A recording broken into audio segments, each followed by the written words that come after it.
of what is happening in the moment.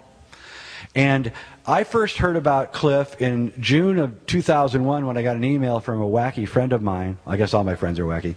A friend of mine who said, look at this. So I read it, and I read about the program. So it seemed kind of interesting. And then he said, here's what I'm reading. I'm reading that in the late summer, here's the emotional words I'm reading. High-rise buildings, airplanes, bombs, terrorists, many die.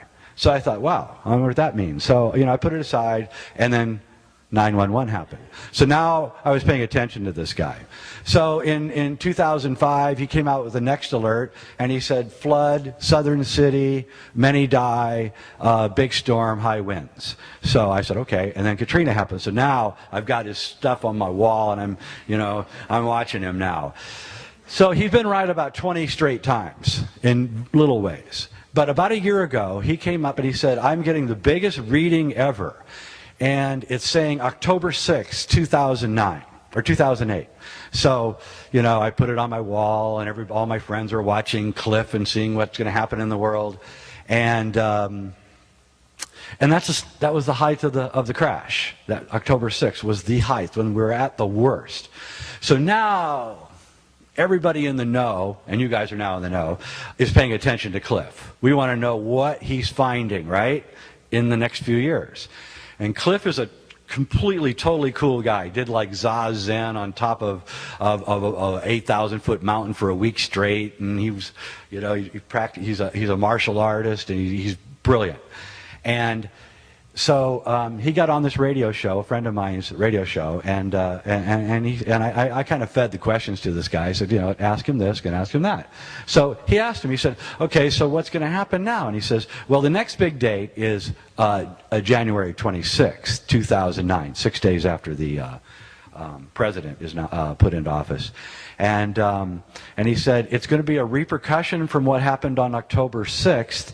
And then the guy says, okay, so what happens then? And he says, in summer of 2009, the United States, it looks like it's going to default on its debt and declare bankruptcy. In 2010, the economy is going to get so bad. And then he stopped and he said, I don't really know how to say this because this is happening all over the world at the same time. It looks like there's going to be a worldwide revolution of where at least 60 different countries, including us. And so now, we're all sweating bullets listening to this guy. And I'm emailing the host, ask him this, ask him this. And so he says, okay, how far ahead can you project? And he says, well, I can project up to about 2012. And he says, oh, come on, everybody's talking about 2012. Tell us about it. So he says, well, this is where things get really weird. He said, there's going to be this economic collapse, and then there's going to be what he can only refer to as a revolution. He doesn't really want to use that word because he says what I'm getting is not really a revolution. It's something else, like an evolution almost. And then he said, but what's really crazy is, and I know no one's going to believe this because it's only 4 years from now, but in 4 years, reading the emotional content of what people are saying, everyone is going to be returned to the country into tribal communities by 2012, and growing your own food is going to be 80% of the work that you do every day. And this is 4 years. So I'm going, wow, this is really incredible. And it goes right in with everything that the Mayans are saying and everyone else is saying. And it's incredible. So, but there's something else going on, which is really even more amazing. And it was like Eric Gonzalez, the Mayan elder, he was talking about this is the end of the fourth sun, and the beginning of the fifth sun. And the cross of Henday accentuates the sun. It has an angry sun on the facade. And so there's this strange sun motif that's going on in all these prophecies. And about 4.5 months ago, for the first time in recorded astronomical history, the sun lost its magnetic field, its heliosphere, it's called. Do you know what the heliosphere is? This is really cool. All right, so here's the sun. And the sun has an electromagnetic field around it. That's its heliosphere, okay? And we're here. We're here in the heliosphere. Here's the Earth, right? Here's Venus. Here's Mercury, right? We're actually in it. And this heliosphere is an electromagnetic field, and everything, all of the gamma rays and synchrotron radiation that's coming from the center of the galaxy, by the way, is bouncing off this heliosphere and really not affecting us, okay? Because we have it. It's a protective layer that the sun has that keeps us safe from radiation. That heliosphere disappeared about 4.5 months ago. There's only been one sunspot, and it was gone. Uh-oh. Hope I didn't screw this up. Oh, great. Now they're going to charge us for this one. Okay. Thank you very much, whoever gave me that. And anyway. Oh, I can get it off. Okay. So the heliosphere has disappeared, and what's going on is the Ulysses spacecraft, NASA sent a craft up called Ulysses a few years ago, and it registered the amount of particles coming into the solar system, and the particles were overwhelmingly coming into the solar system from the center of the galaxy. And so right now we're being just inundated with all sorts of things that have never, in recorded history since Galileo, have come in to the Earth.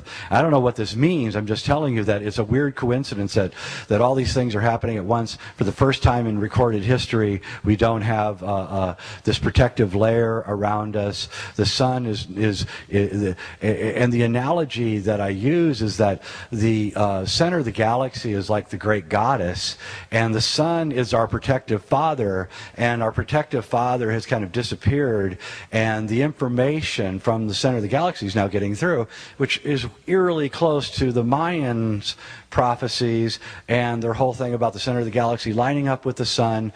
And we don't know if any of this is actually a coincidence or what. We just know that it's happening. And so what is it, that's going on here? And it is an ecstatic event. And in alchemy, it's as above, so below. What happens in the heavens is reflected here on earth. What happens here on earth is reflected up in the heavens. So the heavens we've lost our protective layer. All sorts of knowledge, information, radiation, things we've never measured. We can't even measure it because it's never happened before. It's coming in. We don't even know what kind of machines to build to measure it because it's never occurred. So we don't know what to do. The scientists are worried about it. If you read the journals, they're very worried about what's going on right now and think that all sorts of radiation is getting in right now, which it probably is. And if you are familiar with the work of John Jenkins, and you know that genetic mutation is frequently caused by these strange power downs that the sun goes through. Okay? So the sun is powering down, and we don't know why, and we don't even know how long it'll last. The heliosphere has disappeared, and down here on Earth, the markets are crashing. We're on the edge of a famine. They're not here, but in India and China.